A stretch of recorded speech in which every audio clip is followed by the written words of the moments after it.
Muy buenas, ingenieros, soy el estudiante Miguel Luis Seguira Brito. Como vemos, tenemos el tema general de lo que es la criptografía y la aplicación de la criptografía.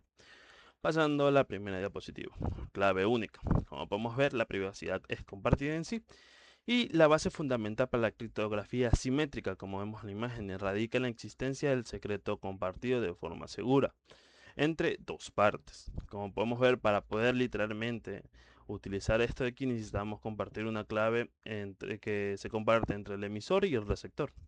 Como podemos ver en la imagen que literalmente una sola clave se comparte entre el encriptador y el desencriptador para poder tener acceso al archivo. Como vemos en el primer que dice que una única clave. Bueno, eso es lo que utilizamos como un mismo secreto que ya dije que es para decodificar y decodificar el archivo.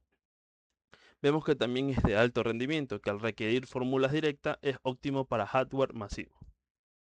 También tenemos lo que es con distribución, en la que requiere obligatoriamente un canal seguro para intercambiar la clave inicial, que compartiremos entre el emisor y el receptor. Pasando al siguiente diapositiva, que es el cifrado de flujo. La que vemos que es el procesamiento continuo en el primer recuadro. Es la codificación de datos de binarios de entre byte a byte, sería entre bit a bit y byte a byte, que se ve en tiempo real, en la que nosotros mezclándolos continuamente con un flujo de pseudo llamado keystream.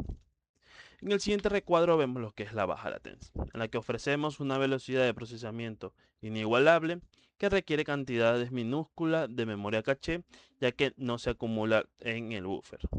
Pasando a la aplicación de uso, pues bueno, esto es un estándar indiscutible para lo que es la transmisión inalámbrica continua, ya que la vemos en telecomunicaciones de celulares avanzados por medio del Snow 3G y protocolos de streaming, como lo que vendría a ser Twitch, Kit y entre otros. Pasando a lo que es la siguiente diapositiva con el cifrado de bloque. Como vemos, también se apega mucho a lo que es el cifrado de flujo y vemos que aquí que la protección de datos es totalmente estática. A diferencia de los que vendría a ser el cifrado de flujos, este método se segmenta la información original en una sola unidad simétrica fija, que comúnmente es de 128 bytes antes de ser cifrada. En esta vemos lo que vendrían a ser los algoritmos estándar de AES, protocolos militares que son ampliamente implementados en redes Wi-Fi, empresariales y de transacciones totalmente bancarias.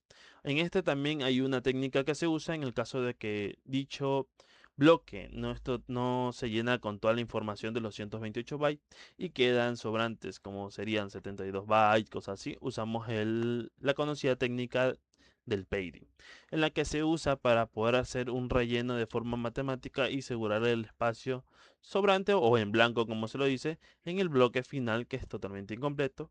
Al usar esta técnica nosotros llenamos todos los espacios vacíos de dicho bloque para que esté totalmente completo. Pasando a lo que es la lógica de sort.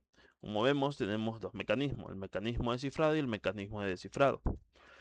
Como podemos ver aquí, para poder entender, tenemos que entender qué significa cada letra. Como vemos, la P significa texto cifrado, la C la clave secreta y la K texto plano. Como podemos ver, la C, que es la clave secreta, que es el cifrado, que es podemos obtener de ejemplos que es el archivo que no está cifrado y está totalmente sin cifrar. Usamos nosotros la clave que vendría a ser la clave secreta que compartiremos con el descifrador y que vendría a ser C igual a P por K, que vendría a ser el texto plano más la K el texto cifrado por el K que vendría a ser el texto plano.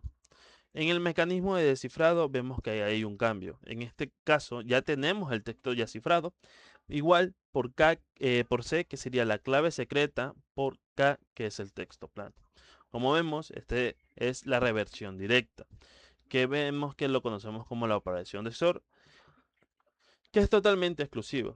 Es el pilar de los algoritmos simétricos debido a su velocidad y su prioridad autoinversa fundamental, en la que nosotros aplicamos la clave K dos veces, como lo podemos ver en el en el ejemplo que tenemos ahí.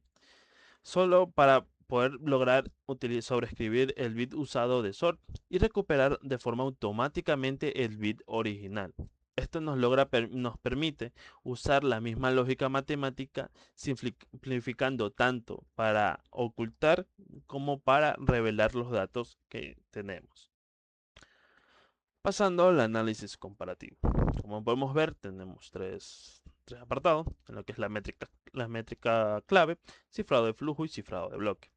Como podemos ver en la unidad de proceso, todos como hemos visto y conocemos que ahora el cifrado de flujo trabaja de bit a bit o de byte a byte de forma continua. A diferencia del cifrado de bloque que trabaja de segmentos fijos de que mínimo de 64 o 128 máximo, y que en la que literalmente nosotros usamos el painting para hacer el relleno y que siempre mantengan los 128 bytes por bloque. Velocidad operativa, extremadamente alta y que se ve en tiempo real, a diferencia del cifrado de bloque que es moderadamente alta y requiere un buffer previo para poder mantener esas velocidades. Vemos los efectos de un error. Bueno, el error en lo que es el cifrado de flujo afecta únicamente al byte, correcto, sumamos, que como es totalmente independiente no corrompe todos los bytes, en cambio solo se queda en el byte roto y sigue trabajando normalmente. Obviamente se ve que todavía existe el error. En el cifrado de bloque vemos que es un efecto avalancha, en la que destruye totalmente el bloque.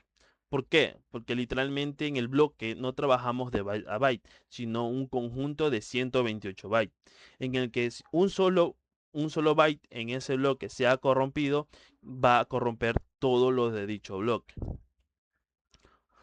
Pasando a la complejidad de hardware. Como vemos, el cifrado de flujo es de un diseño logístico simplificado y totalmente bajo, a diferencia del cifrado de bloque que es alto y que usa múltiples rondas matemáticas.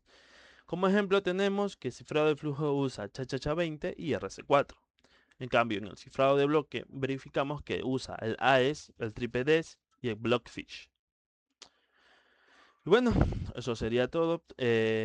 Como vemos aquí, la información la hemos sacado de un de alto impacto, hoy en la que usamos Google Academy, y también puse un de referencia en la que literalmente nos va a abrir el, la página que el ingeniero nos dio de uno de los apartados que podemos ver, que también nos ayudó bastante a lo que es comparar la información que tenemos que nos brindó el ingeniero para poder realizar nuestra investigación y buscar de los temas referentes a lo que nos proporcionó en el link.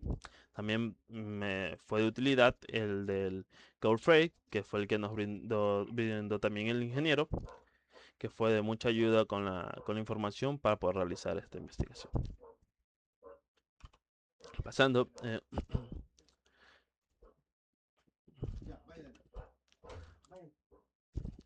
aquí está la información que he estado utilizando de lo que vendría a ser en lo que saqué la mayoría, y en este PDF utiliza literalmente casi todo de lo que de todos los temas que se ha pedido en esta ocasión.